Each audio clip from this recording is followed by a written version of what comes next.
Bismillahirrahmanirrahim. Assalamualaikum warahmatullahi wabarakatuh. Hello everyone, my name is Eldiranur Fauzan Zarkashi. I am majoring in Public Administration at State Islamic University Sunan Gunung Jati Bandung. In this video, I will discuss about the presidency of the G20 Indonesia. Happy watching and enjoy! The discussion in this video consists of about G20, Indonesian presidency, Indonesian active role, benefit, and impact. About G20. Definition. The group of 20 is a form of the main forum for international economic cooperation, which consists of countries with the largest economic growth in the world, consisting of 19 main countries and the European Union, which has middle to high income classes, developing countries to developed countries. The G20 does not have a permanent leader or chair. The function of the presidency is held by one of the members for one year. The G20 has a strategic position because it collectively represents 85% of the world economy, 80% of global investment, 75% of international trade, and 60% of the world's population. Member G20. G20 members consist of countries from various regions of the world. That is United States, Canada, Mexico, Argentina, Brazil, United Kingdom, Germany, Italy, France, Russia, South Africa, Saudi Arabia, Turkey, China, Japan, South Korea, India, Indonesia, Australia, and the European Union. Issues. In the G20 meeting, there were issues that were discussed, including those related to the finance track and also Sherpa track. Finance track. The focus of this discussion is on economic and financial issues. Examples include fiscal, monetary and real policies, investment and infrastructure, financial regulation, financial inclusion, and international taxation. 2. Sherpa track. The focus is broader than the finance track, such as geopolitics, anti-corruption, development, trade, energy, climate change, and gender equality. Material 2. Indonesian presidency. Indonesia was appointed at the 2020 Riyadh Summit and has held the G20 presidency since the handover from Italy on October 31, 2021 in the city of Rome, Italy. The G20 presidency of Indonesia will officially start on December 1, 2021 until the handover of the next presidency at the High Level Conference or KTT at the end of 2022. The G20 summit will be held in Bali. Indonesia's position in the G20. One is Indonesia is the only member of ASEAN and the G20 that plays an important role in restoring health and the world economy. 2. Indonesia is ranked 10th on the purchasing power parity list among the G20 members. And 3. Indonesia has also become a new market power or new established emerging market with a GDP above $1 trillion. The theme used on G20 is Recover Together, Recover Stronger. Through this theme, Indonesia wants to invite the whole world to work and hand in hand, support each other, the recover together and grow stronger and more sustainable. Understanding the challenges and the need for collective action, Indonesia will focus on the three main pillars of the 2022 G20 presidency, namely, 1 is global health architecture, 2 sustainable energy transition, and 3 digital and economic transformation. G20 logo meaning.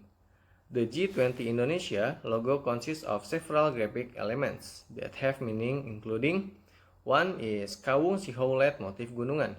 The Kawung motif means the spirit to be better and useful for others. Gunungan means a shift towards a more inclusive and sustainable world economic recovery. 2. Red and blue color. The red color on the mountains of the flag of the unitary state of the Republic of Indonesia. The blue color on the writings of G20 Indonesia. Indonesia is identity as a maritime country. And 3. Plant triangles. Indonesia's vision of a green, inclusive, and sustainable representation of the spirit of recovery. Material 3 is Indonesian active role. Indonesia plays an active role in several initiatives at the G20 forum, such as 1. Global Expenditure Support Fund is support for developing countries to secure national budgets in the global infrastructure liquidity crisis. 2. Connectivity Alliance support connectivity through cooperation and knowledge exchange. 3. Inclusive Digital Economy Accelerator, a forum where unicorn startups all over the G20 countries gather to exchange ideas. Material 4. Benefit G20 for Indonesia. 1 is the G20 presidency in the midst of a pandemic has proven a good perception of Indonesia's economic resilience to the crisis. 2. It is a form of acknowledgement of Indonesia's status, which can also represent other developing countries. 3. This presidential momentum only occurs once every generation and must be utilized as well as possible to provide added value for Indonesia's economic recovery. 4. Indonesia can orchestrate the discussion agenda at the G20 to support and have a positive impact on the recovery of Indonesia's economic activity. 5. The opportunity to show Indonesia's leadership in the international arena, especially in the global economic recovery. 6. Making Indonesia one of the focuses of the world's attention, especially for economic and financial players. And 7. The G20 meetings in Indonesia are a means of introducing tourism and Indonesia's superior products to the international community, so that they are expected to be able to help drive the Indonesia's economy. Impact. 1 is increase in domestic consumption to 1.7 trillion. 2. In terms of tourism, Minister of Tourism and Creative Economy Sandiaga Uno said the G20 event would contribute to the project increase in foreign tourists of up to 1.8 million until 3.6 million and also 600,000 until 700,000 new jobs supported by good performance in the culinary, fashion, and tourism sectors. 3. The series of G20 activities in Indonesia will involve MSMEs and absorb around 33,000 workers. 4.